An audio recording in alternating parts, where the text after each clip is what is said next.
In a quaint village, nestled between the shadowy woods and a shimmering lake, the townsfolk whispered tales of a peculiar old woman known as Granny Ren. Children were both drawn to and terrified of her, for she was said to weave magic into the very fabric of her dark fairy tales. But there was a price, one that few dared to discover. The setting was an autumn evening, the sky painted in deep purples and bruised oranges, as the sun slipped beyond the horizon. The leaves danced eerily in the chilling breeze, whispering secrets of the night, while a thick fog crept in, enveloping the village like a ghostly shroud. It was the perfect night for a story. The main character, a curious little girl named Arara, sat on her creaky wooden floor, her heart racing with excitement and dread. She had heard the tales of Granny Ren, the stories that sent shivers down her spine, yet she couldn't resist the urge to seek her out.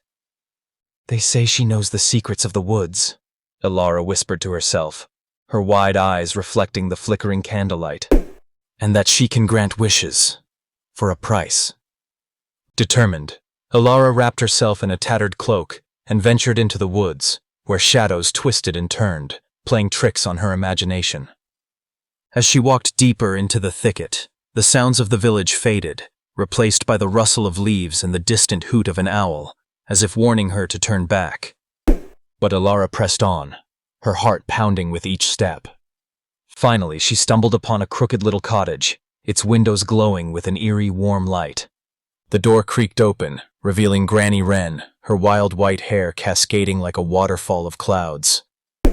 "Ah, a brave little soul," Granny Ren cackled, her voice both inviting and menacing.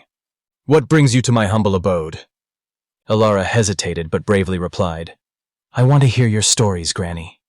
The tales that everyone is afraid of." Granny Ren's eyes sparkled with mischief. "Stories are like potions, my dear. They can heal or harm. But if you wish to hear them, you must be willing to pay the toll." "What toll?" Arara asked, her curiosity piqued. "A memory," Granny Ren said, her voice a soft whisper now. "One that you cherish. In exchange, I will give you a story that will chill your bones." Alara's heart raced. The thought of losing a cherished memory frightened her, yet the allure of the tale was too strong.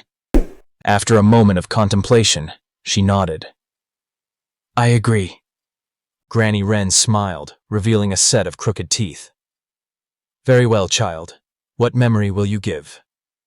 Arara thought of her late mother's warm embrace, the way she used to sing lullabies that wrapped around her like a comforting blanket. It was a memory she held dear, but the thought of a story filled with magic and mystery pushed her to decide. "I will give you my memory of my mother's lullaby." Granny Ren clapped her hands, and the room filled with a soft, haunting melody that echoed Alara's memory. As the notes danced in the air, Arara felt a strange sensation, as if that precious moment was unraveling from her mind. When the music faded, she was left with an emptiness, but the promise of a story filled her with anticipation. "Now, listen closely," Granny Ren said, her voice echoing like thunder. "Once upon a time, in a land much like yours, there lived 3 sisters, Lila, Mira, and Nia. They were said to be the most beautiful girls in the realm, but their beauty came at a terrible cost." As Granny's words painted the scene, Arara could almost see the sisters dancing in a meadow, their laughter ringing like bells. Yet as the story unfolded, the laughter turned to cries. The sisters had been cursed by an envious witch who vowed that every night they would turn into grotesque creatures, haunted by their own reflection. Arara shivered, entranced by the narrative. Granny continued. The sisters searched for a way to break the curse, seeking the help of the village witch, who offered them a chance. They must find a heart pure enough to break the spell. But the twist? The heart must willingly give up its purity. Arara gasped. "What happened to the sisters?" Granny Ren's eyes glimmered with a dark delight. "Ah, my dear, that's where the moral dilemma lies. One sister, Lila, found a kind-hearted boy who loved her dearly. She thought of giving up her purity for his love, believing it would save them all. But Mira and Nia, fearing for their own lives, plotted against her, luring the boy into a trap to keep him from Lila. In the end, it was not Lila who sacrificed her purity, but the boy, who willingly gave his heart to save her." Arara felt a chill run down her spine. And then? Granny leaned closer, her voice a mere whisper. The curse was broken, but at a terrible cost. Lila and her sisters were freed, yet the boy was forever lost to darkness, his heart consumed. The villagers spoke of the sisters as heroes, but they knew the truth. Beauty and sacrifice are often intertwined with sorrow. As the tale unfolded, Arara realized the weight of the story. It wasn't just about magic and curses. It was a reflection of choices and their haunting consequences. After the story ended, Arara felt a twinge of regret for the memory she had lost. Granny Ren, I want my memory back, she pleaded, her voice trembling. Granny Ren's face twisted into a sinister smile. Once a memory is given, it cannot be taken back. But perhaps you've learned a lesson today, dear child. Sometimes, the scariest stories are the ones that reflect our own truths. Arara gasped, a wave of realization washing over her. The tale was more than just fiction. It was a warning. She stepped back, her heart racing. I want to leave now! As she turned to flee, Granny Ren's laughter echoed through the cottage, a sound that lingered like smoke. Beware the stories, little one. They have a way of following you home.